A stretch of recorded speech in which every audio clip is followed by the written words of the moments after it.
I want to say something, okay? Because okay, this is the apostasy church that we are talking about.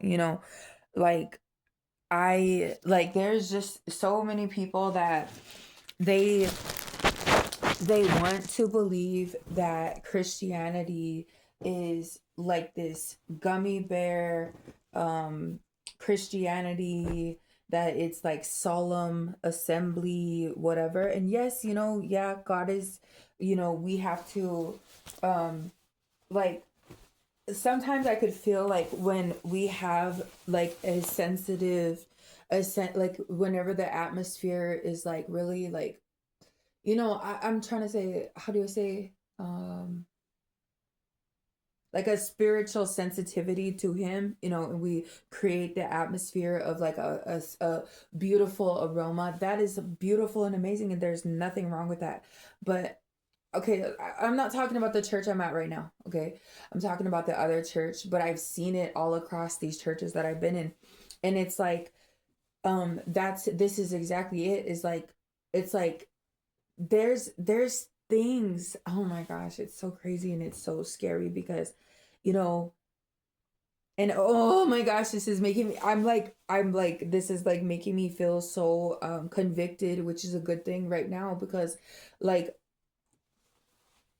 when you know certain things about certain people, and and you you know certain things about certain people. Okay, so like I was just now on my knees, and I was just like trying to listen for the Lord, or trying to say, trying to whatever, press in and lean in, whatever.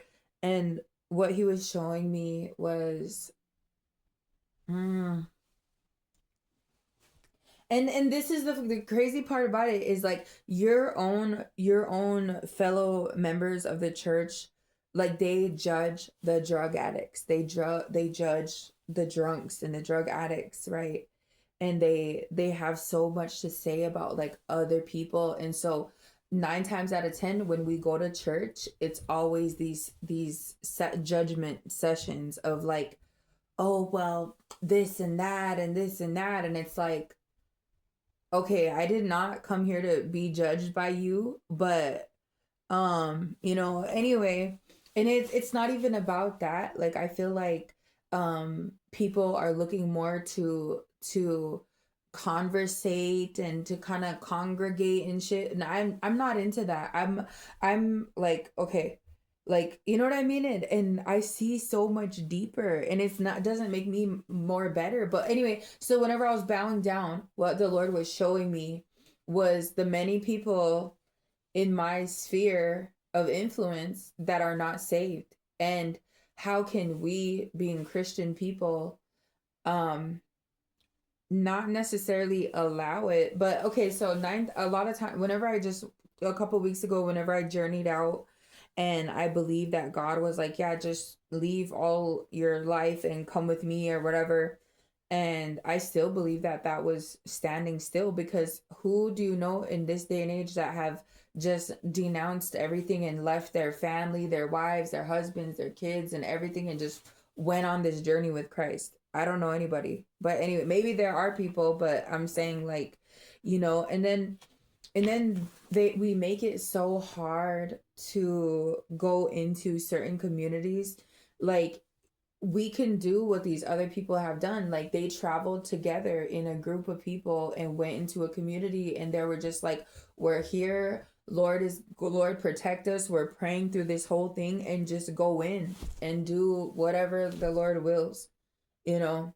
But people are afraid. What's scary about it? What is holding us back? What is it?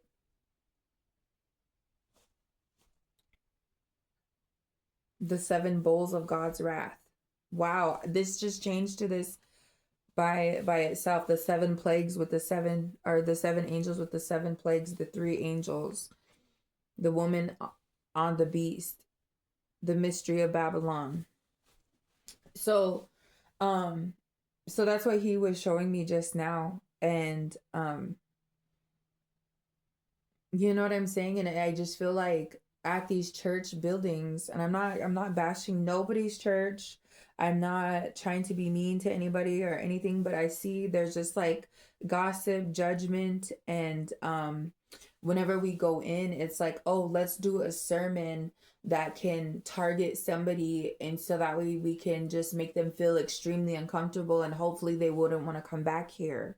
I don't know. I don't understand that technique, and I don't believe it is a thing of God to be that way. The body should operate as a body. Everybody has, like the fivefold ministry. Everybody has a place and a part that they play or operate in. And like last night was a total experience from the Lord. I know it was from the Lord.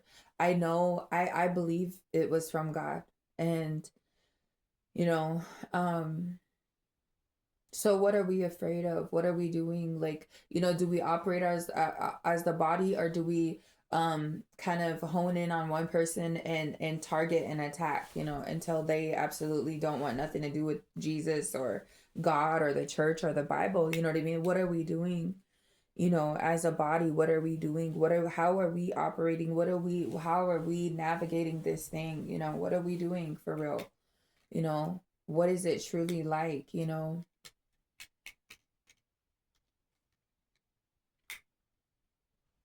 What I see is the harvest of the earth that was hidden down here in the corner.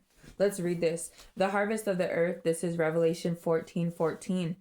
I looked, and I declare and decree, I looked, and there before me was a white cloud, and seated on the white cloud was one like a son of man, with a crown of gold on his head, and a sharp sickle in his hand. Then another angel came out of the temple and called in a loud voice to him who was sitting on the cloud, "Take your sickle and reap, because the time to reap has come, for the harvest of the earth is ripe." So he who was seated on the cloud swung his sickle over the earth, and the earth was harvested. Another angel came out of the temple in heaven, and he too had a sharp sickle. Still another angel who had charge of the fire came from the altar and called in a loud voice to him who had the sharp sickle, "Take your sharp sickle and gather the cluster of grapes from the earth's vine, because its grapes are ripe." The angel swung his sickle on the earth, gathered its grapes, and threw them into the great wine press of God's wrath. They were trampled in the winepress outside the city, and blood flowed out from the press, rising as high as the horses' bridles for a distance of 1,600 stadia. Stadia means about 180 miles. So basically, these angels, the grapes are grapes good or bad? Like, I thought grapes were a good thing, and then it says, so he gathered them and threw them into the winepress of God's wrath. That's scary. Um,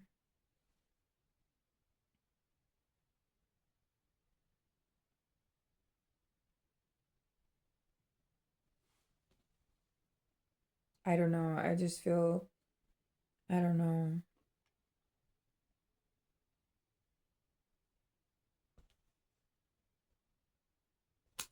And this is the scary part about this life is like, I would get frustrated at God. But I was talking to my church friend last night about this, and I was saying, okay, I did go through a season where I didn't hear the Lord.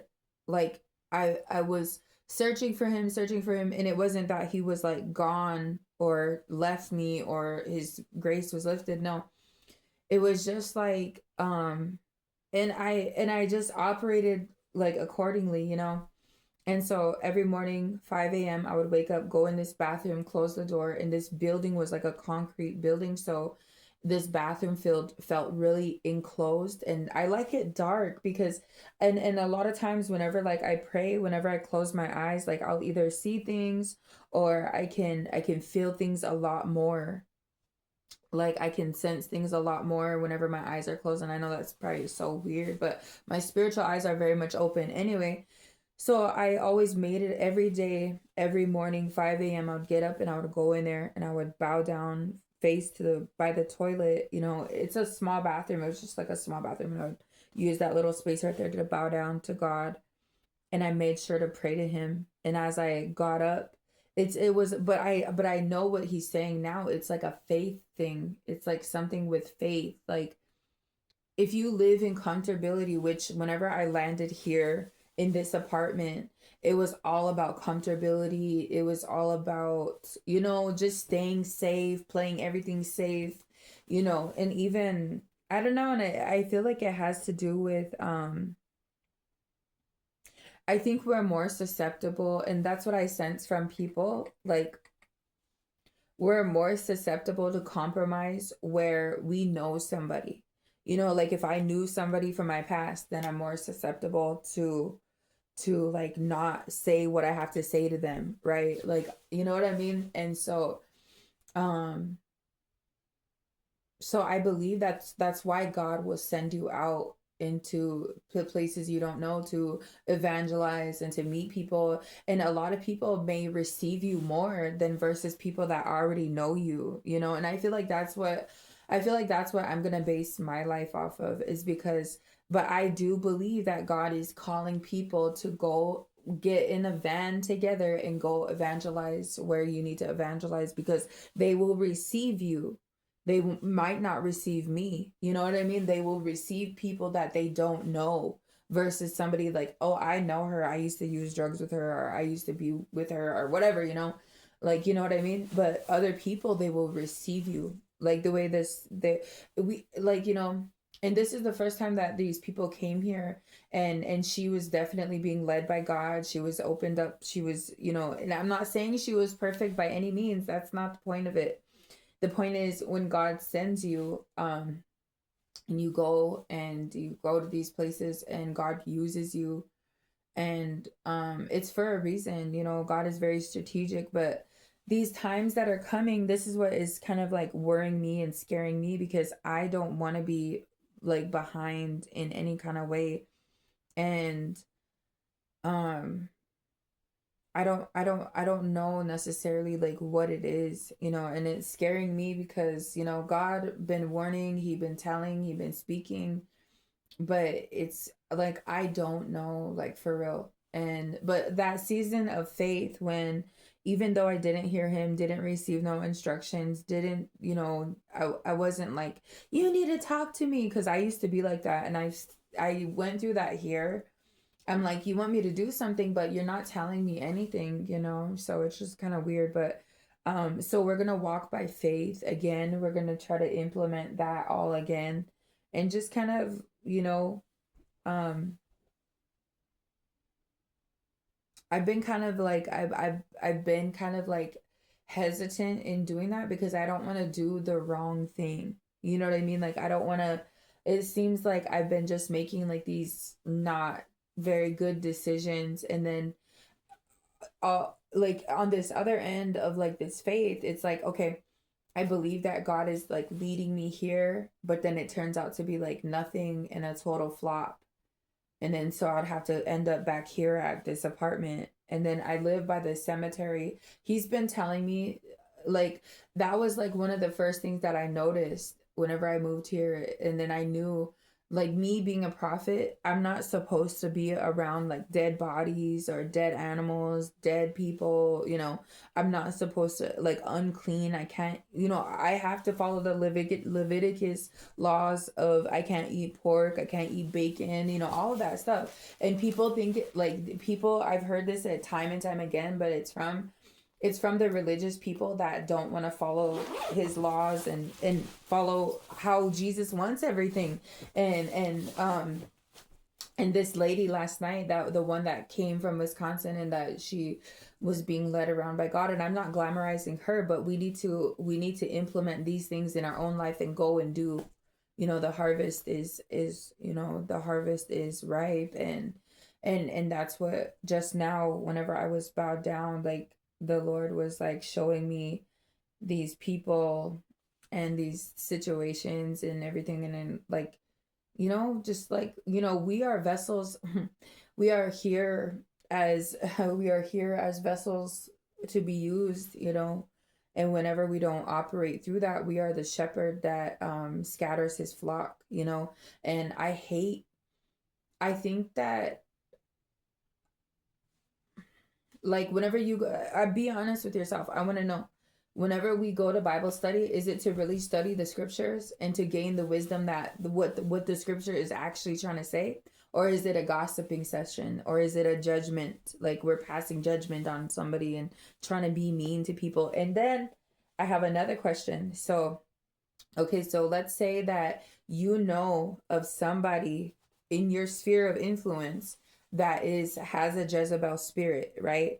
And then, like, you see their husband, or you see somebody around them that is their Ahab, whether it's their husband or a leader or somebody, these the Lord has shown you, spoken to you, these people are Jezebel and Ahab. They have these spirits on them. And yes, I know that you pray for them, but I mean, there has to be something more further than that, like, you know what I mean? So, and there was a lot of, that's what try to tell people, is like, whenever I'm standing in church, and I'm on my way to church in a little bit, but like, I don't just stand in there trying to stare at everybody and judge everybody. I'm not trying to do that, but like, what I see, I look past. I'm trying to focus my attention on God and trying to worship him. And 9 times out of 10, I'm not standing there with my eyes open to be looking at everybody. I close my eyes so that way I can see the Lord, right? I'm there for him. I'm not there to monkey around and be, in business and all this and that. I'm just trying to go to him. And what I seen was that he doesn't look at what we're wearing, our perfume that is smelling nice. He doesn't look at your hairstyle. He looks at what's going on in here, in your heart. And he knows, like, the things that you need to get rid of, the things that you hide from him, the things that you don't think he sees, everything. And I know that sounds really intimidating, but um it makes me more easier and eager to, like, submit, surrender, confess, ask God to help me with this thing, because I am a merely human being. I need God. And that's, last night I was like, God, you know what? At this prayer session, it was so beautiful. Like, if I could label last night, I would say, in the presence of the King.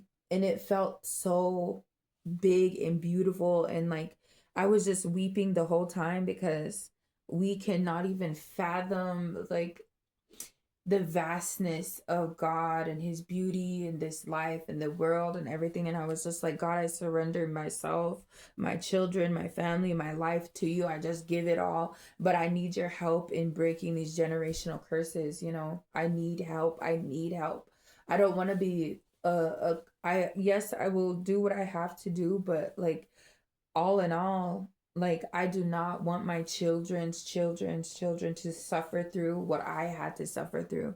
And I didn't deserve what I went through, but God had a strategy of delegating me to be the curse line breaker. And that's not, people like labels. I don't like labels. Don't label me nothing. I'm here to pray for you. I'm here if you have, like, bombarding demons that harass the hell out of you. I mean, we could do, like, prayer session and everything like that, but it's ultimately your dedication to God to help you, and I said in this different video, but I don't think I'm gonna post it. But I feel like God, like, I went through so much in my life, right? And I wasn't always right. I was making mistakes left and right, right? And I still continue to make mistakes, but like, it was like that season now has ended for me. Like my consequences, everything that I had went through up until this moment. Because you know what? Being righteous and living holy pays off. Every day that you choose, I'm gonna resist the devil. I'm gonna resist temptation. I'm gonna resist all my lust. Resist the devil, and he will flee from you. And I feel like this is why God is closing out this season, and now we are gonna begin to see a new season. But this is gonna be a season,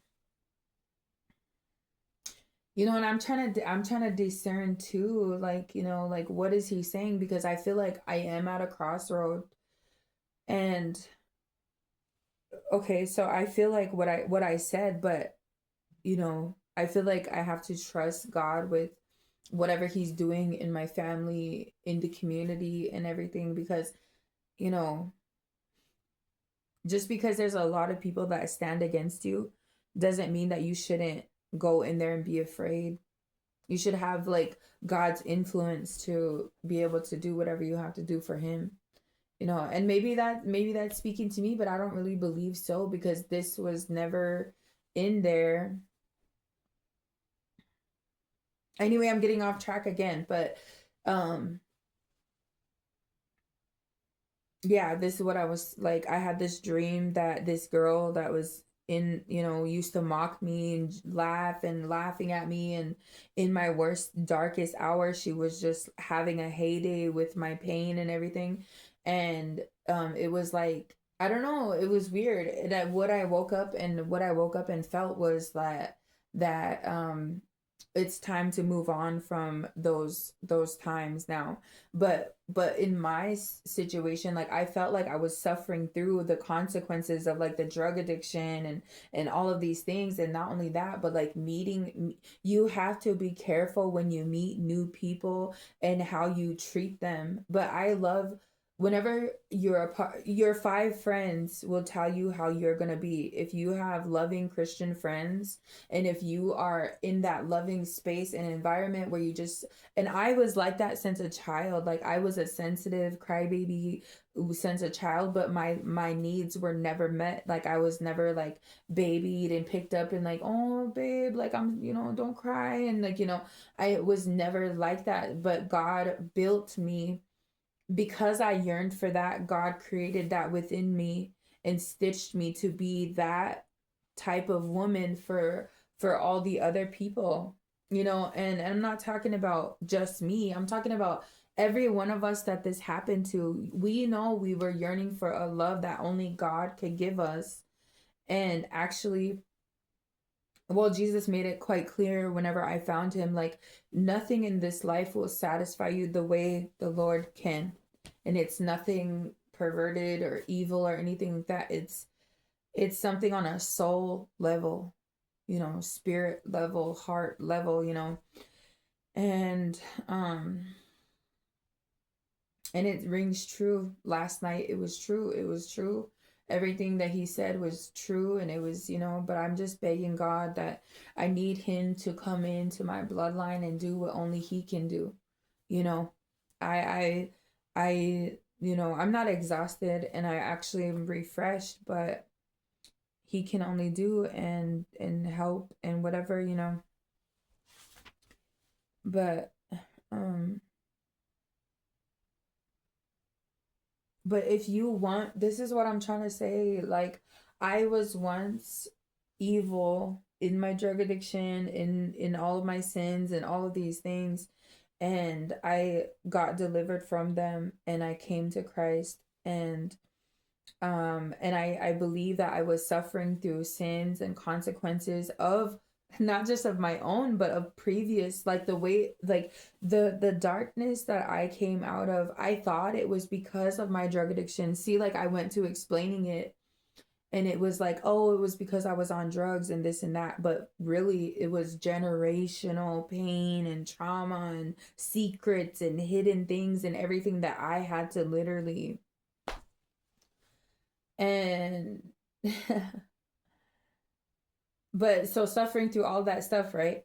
But it doesn't just stop and end there. Like it matters what you do today, this day, if you choose to shoot the drugs and drink the alcohol, smoke the cigarettes, have sex and do all these things, mistreat people and do this and do that, um there's consequences that you will suffer through. And sometimes God will, he delegates how, when, and where, who, what, how he wants to deal with people. And it's not good. It's never good, and it's sad and it's scary.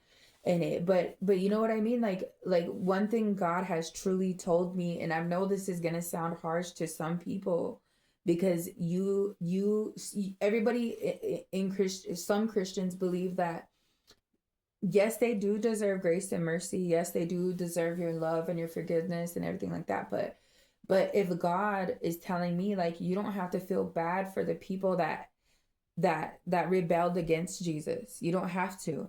I do, because that's my human nature. Like, my heart is like, dang, like, really? That's the reality, and that's the heartbreaking reality. I have to prepare my heart, because I don't understand. As an innocent child, God, in my brain, in my mind, like, I you know what I'm saying? Like, it's so much, to have to go through to understand what this is, what it truly means and everything. And God is so loving and so faithful that he's like, I'm I'm gonna protect your little heart, because I know you don't seem to understand this, but this is what it is, this is what it ain't, and this is what it's gonna be. Straight like that. No BS, no, oh, I'll take this back and whatever. Oh, I didn't mean that. No, it's like, this is what it is, this is how it's gonna be, or this is what it is, this is what it ain't, and this is how it's gonna be, straight like that. There's no in between. And like, suffering through those consequences, yes, it hurt. Yes, it felt bad. I hate I mean, like, every day I think, like, I want to smoke cigarettes. I want to, it's just whenever I get stressed out, but I'm grateful whenever I think back, like, I never want to go back to drug addiction. I hated alcohol, and then whenever I do go buy a pack of cigarettes, and then I'm like, these taste nasty, the smell even gets me sick, like, it's just bad. But it's way deeper than that. Like, I'm just pointing out all these, like, surface level sins, but like, gossiping is a sin. Judging other people is a sin. Not helping someone when you know they need help is a sin. Not helping the poor and needy, not advocating for the poor and needy, and even so much more as to not pursuing justice, from somebody that is wrong and doing something wrong, not pursuing justice for that very thing. I think that's a sin.